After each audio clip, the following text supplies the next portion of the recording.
అధికారం కోల్పోయినప్పటి నుంచి విజయవాడ వైసీపీకి పట్టిన బాలారిష్టాలు వీడేలా కనిపించడం లేదు.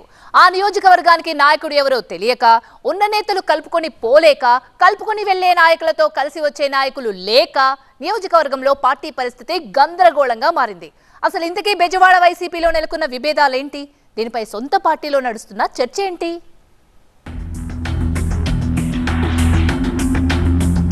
సెంట్రల్ వైసీపీలో నేతల తలోదారి. తాజా మాజీ ఇన్ఛార్జీల మధ్య పెరిగిన గ్యాప్.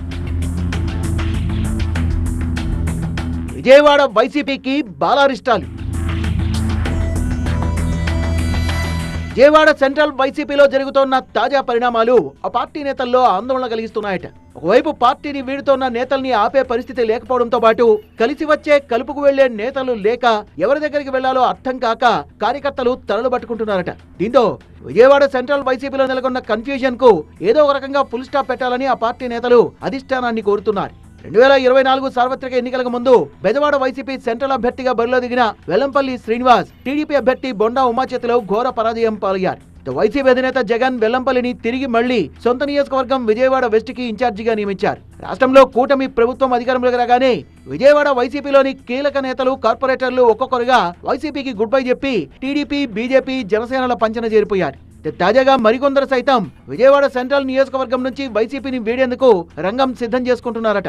2024 సార్వత్రిక ఎన్నికలకు ముందు వెల్లంపల్లితో కలిసి పనిచేసిన వాళ్లంతా ప్రస్తుత విజయవాడ సెంట్రల్ మాజీ ఎమ్మెల్యే మల్లాది విష్ణుతో కలిసి వెళ్లేందుకు ముందుకు రాని పరిస్థితి నెలకొందని పార్టీలో పెద్ద ఎత్తున చర్చ నడుస్తోంది. విజయవాడ వైసీపీలో రాష్ట్ర స్థాయి నేతలు చాలా మంది ఉన్నప్పటికీ పార్టీని నడిపించడంలో నాయకులందరూ వెనకడుగు వేస్తున్నారన్న చర్చ వైసీపీలో పెద్ద ఎత్తున నడుస్తోంది.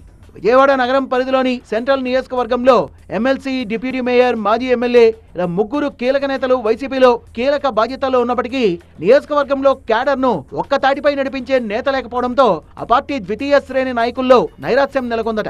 సెంట్రల్ నియోజకవర్గంలో నెలకొన్న పరిణామాల దృష్ట్యా ఇన్ఛార్జి మల్లాది విష్ణు అందరినీ కలుపుకుపోవడం, అందరితో కలిసి పనిచేయడం లాంటివి చేయడం లేదని సొంత పార్టీ నేతలే అంటున్నారు. ఎన్నికలకు ముందు ఇక్కడి వైసీపీ నేతలు అప్పటి వైసీపీ అభ్యర్థి వెల్లంపల్లితో కలిసి పనిచేశారు.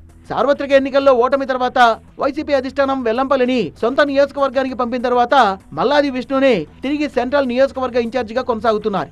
మల్లాది విష్ణు తిరిగి నియోజకవర్గ ఇన్ఛార్జిగా బాధ్యతలు చేపట్టినట్టు నుంచి కూడా విష్ణుతో కలిసి అడుగులు వేసేందుకు పార్టీ నేతలు ఎవరూ ముందుకు రావడం లేదట. మరోవైపు వెల్లంపల్లితో కలిసి పనిచేసిన కీలక నేతలు సొంత నియోజకవర్గం సెంట్రల్ ను కాదని పశ్చిమ నియోజకవర్గంలో పార్టీ కార్యక్రమాల్లో పాల్గొంటున్నారట.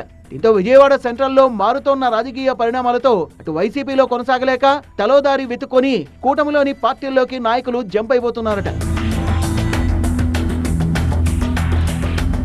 విజయవాడ వైసీపీలో రాజకీయ పరిణామాలు శరవేగంగా మారిపోతున్నాయని చెప్తున్నారు. కూటమి ప్రభుత్వ వైఫల్యాలపై పోరాటం చేయాలని పార్టీ అధినేత జగన్ ఇప్పటికే పిలుపునిచ్చినా కూడా విజయవాడ సెంట్రల్ నియోజకవర్గ నేతలందరూ కలిసి పనిచేయడం లేదట.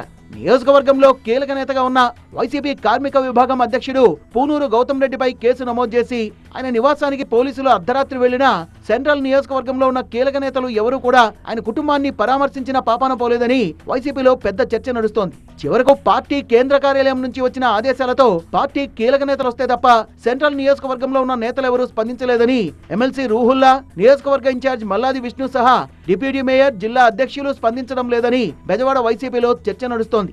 నేతల మధ్య సమన్వయం లేకపోవడం, తాజా మాజీ ఇన్ఛార్జీల మధ్య గ్యాప్ కారణంగా రోజురోజుకి సమస్య పెరుగుతోంది తప్ప సమస్యకు పరిష్కారం మాత్రం దొరకడం లేదని, పరిస్థితి ఇలాగే కొనసాగితే భవిష్యత్తులో నాయకులు ఎవరూ వైసీపీలో కొనసాగే అవకాశం లేదన్న చర్చ పెద్ద ఎత్తున నడుస్తోంది. విజయవాడ సెంట్రల్ పరిధిలో పార్టీ బలోపేతం కావాలంటే నేతలందరూ ఐక్యంగా అడుగులు వేయాలని, ఆ దిశగా పార్టీ అధినాయకత్వం జోక్యం చేసుకుంటే తప్ప ఈ సమస్యకు పరిష్కారం దొరకదని విజయవాడ సెంట్రల్ వైసీపీ నేతలు వాపోతున్నారు.